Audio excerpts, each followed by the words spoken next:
If anybody wants to take a seat, you're more than welcome. We're getting ready to start officially. The reason they were doing one final practice to count off is we are going to be videoing this today so that we can send it to the family.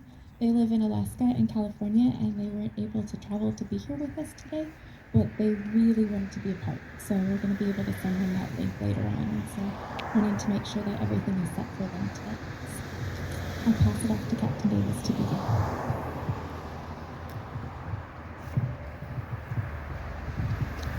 Good afternoon. My name is Captain Christian Davis, and on behalf of North County Fire and EMS, its administration, and its officers and support staff, we'd like to welcome everyone today who has joined us in remembrance of Jeannette Dozier and her sacrifice to the community and this department. 35 years ago, firefighter Dozier died in the line of duty while serving the Warm Beach community. Today we remember her and the dedication of this flagpole garden to honor her sacrifice and those of the local community that have served us with integrity and compassion. Leading us today is Chaplain Julian Boyer, who will be followed by Deputy Chief Dave Kraski, and then afterwards, Chaplain Boyer will perform a eulogy, in which firefighters Will King, Julian, Gilman, and Jessy Bosley will present a flag ceremony with the fire bell. Captain Eric Johnson will be playing bagpipes during the service. There will be a short presentation of the plaque, which is displayed, and a closing prayer by Chaplain Boyer. Afterwards, you're welcome to join us inside for some light refreshments and conversation in the fire station training room. Thank you all again for coming.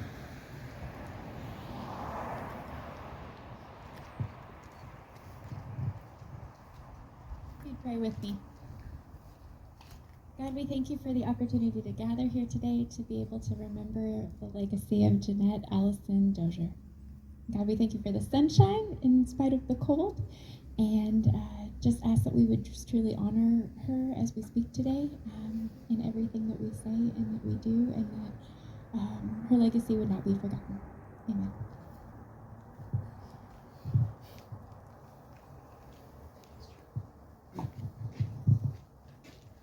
Good afternoon. My name is Dave Kraski. I'm the Deputy Chief of Operations here at North County.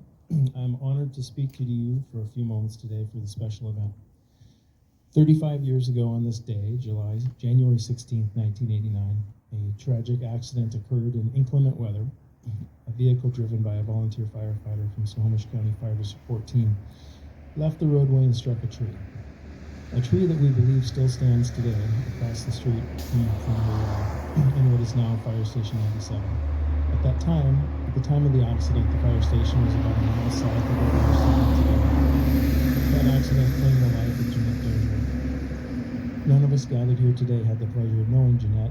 I'm going to conclude that at that time, Fire Commissioner Larivik knew Jeannette, so I just learned that this morning. A 22-year-old young woman just beginning her life as an adult. We didn't know her, but we knew her spirit, her sense of community, and what she felt, and what she was when she was responding to the fire station, to respond to a call for service for someone in help, a community member in need, someone like her, a neighbor helping a neighbor, and that is the spirit of being a volunteer firefighter. I've learned Jeannette loved horses and wanted to learn everything she could about how to run a horse camp. She was active and worked at Warm Beach Camp, again helping serve others. At the camp, she did clerical work, played music, and organized group events. She was active at the Warm Beach Free Methodist Church and sang in the choir. At the time of her death, she was the Fire Department Association Secretary-Treasurer. We have learned that over 100 uniformed firefighters attended Jeannette's service, and that she is recognized at the National Fallen Firefighter Memorial in Emmitsburg, Maryland. We have had contact with her family and will be sending some material and photographs and video from today for them to cherish. They're excited and humbled that 35 years later we are honoring Jeannette in this way. I would like to thank Captain Christian Davis, Acting Captain Willie Harper, and many others for making this memorial a reality today. It's a really nice tribute to Miss Jeannette Dozier and her family. So, thank you.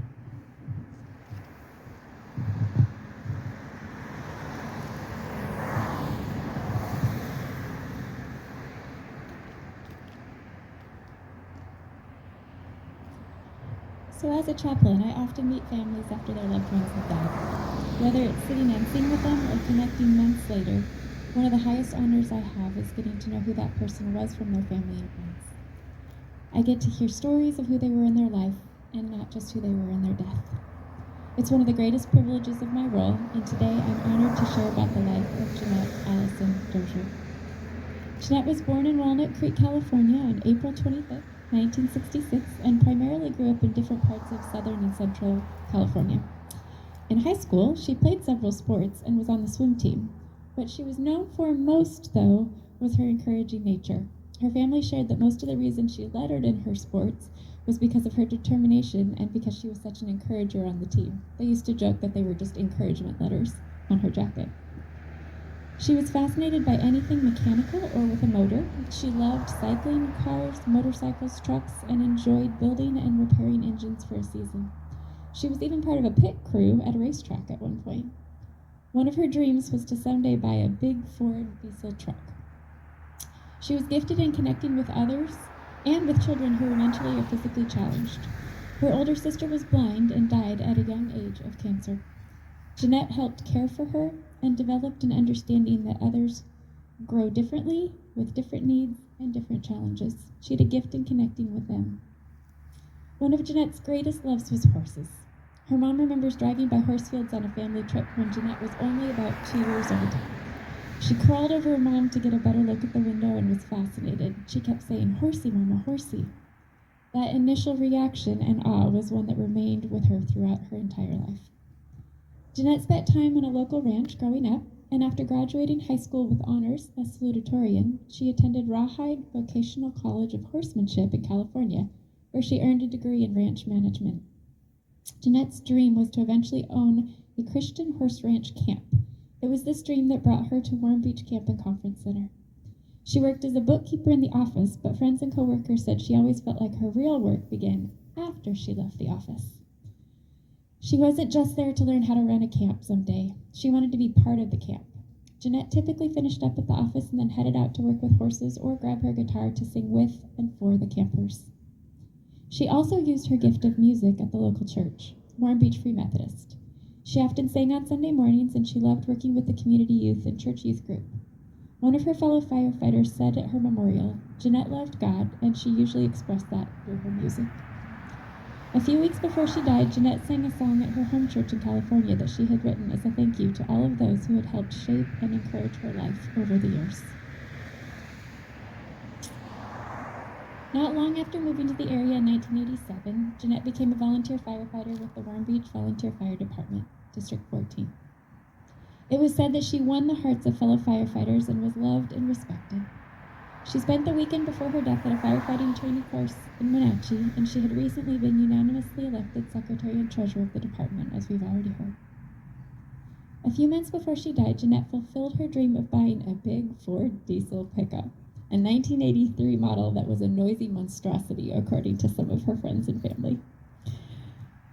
Several friends and coworkers even joked with her about it. They told her it was so long she needed to take it over to the airport to turn it around. Another said he'd never seen anyone who had almost a spiritual experience with her truck. He said he understood the depth of their friendship only after she let him drive it one time. Although she loved that truck, they said she was quick to use it to help others to work, move, or borrow it for tasks. Jeannette was driving that truck the day that she died. On January 16, 1989, at approximately 12:30 p.m., as Chief Kraski had stated, the department had a call. On the way to the station, Jeannette lost control of her truck, struck a tree, and died. She gave her life on the way to serve others in her community and died in the line of duty. Jeannette's life and legacy were best shared by her friends and firefighters at her memorial in Warm Beach. It was standing room only, and, like mentioned, over 100 active duty firefighters attended, primarily from San Juan, Island, and Snohomish counties. Their words at the memorial were printed in the Stanwood Camino News, where several articles were run for the week of and the week after her death. And I think that they sum things up best in their words. Jeannette was a ball of fire, co-worker, fellow musician, and housemate Jane Freese recalled. She was a go-getter who blended tenderness and toughness. She could fight fire and break a horse, but she had a soft side too, and was always there to give a hug. She loved her diesel truck, but she loved her teddy bear collection too. She always had a smile on her face. She was always there with a hug and a cheerful word or a pat on the shoulder, echoed fellow firefighter Kathy Shepard. She's going to leave a big hole in our department. She's touched us all very much. She was a doer, a willing helper, but most of all to us, she was a friend. She ended up responding to a different call that day, the call of God, firefighter Gary Coker said finally last week. But the message of Jeanette's life is not in her death, but in her life, he said. Live a life with quality and a life with purpose. Her legacy lives on at Warm Beach Camp at the horse arena named after her, and within the fire department as people pause to see her plaque and learn of her sacrifice. She was also honored at the Fallen Firefighter Annual Memorial Service the following year in Emmitsburg, Maryland, one of the first years they did a large service. And she's honored at the memorial there as well. Her death was significant and embodied sacrifice, but as Gary reminded everyone at her local memorial service, may we most remember her in her life, her love for God, others, and a legacy of serving with joy.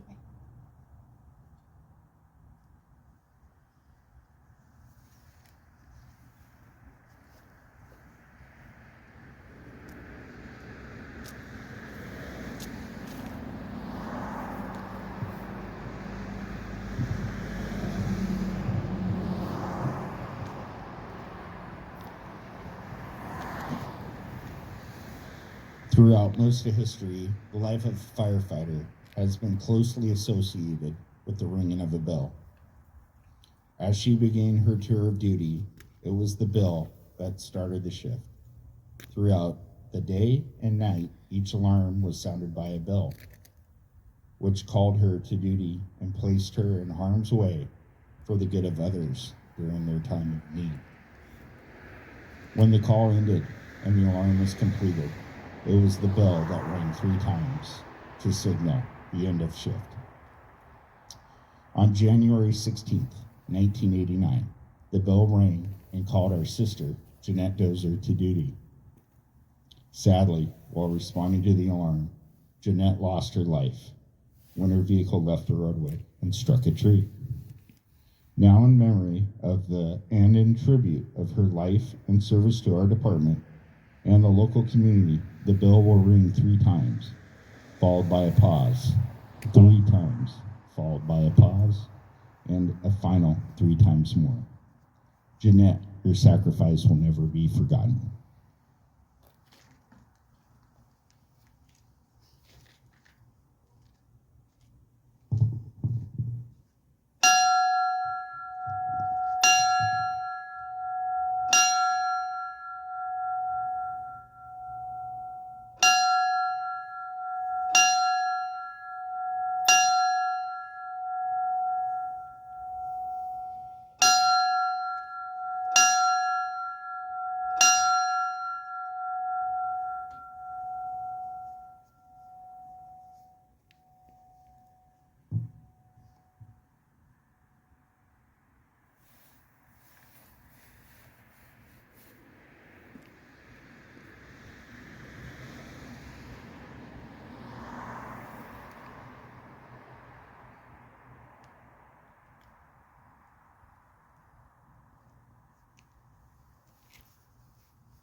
Set.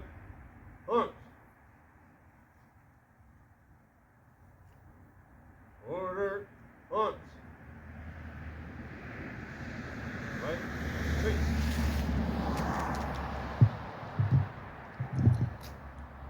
Next to the bell, you'll notice a plaque. This plaque will be sent to the family to honor all that Jeannette has done for this community. A duplication of the plaque will also be mounted within the front door lobby of this station so that Jeannette is never forgotten.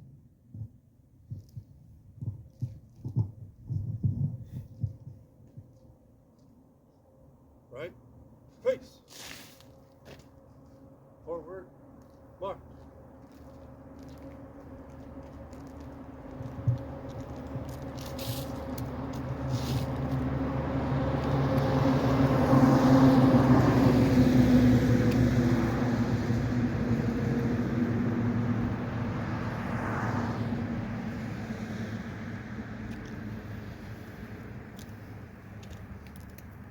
You'll pray with me to close out our time today. God, thank you again for this opportunity to honor the legacy and the life of Jeannette Dozier. I ask protection, as you have for the last several years, and continued protection over our firefighters, knowing that at any moment, any one of us could make the ultimate sacrifice like Jeannette did. I thank you for her legacy of joy and of serving, and that she did it in such a way that made everybody not only want to honor her legacy, but to emulate it. And I pray that we remember that as we go about our daily tasks and we pass her back, that reminder for those of us who know the story of her life would be a powerful reminder for us to live in the same way. Amen.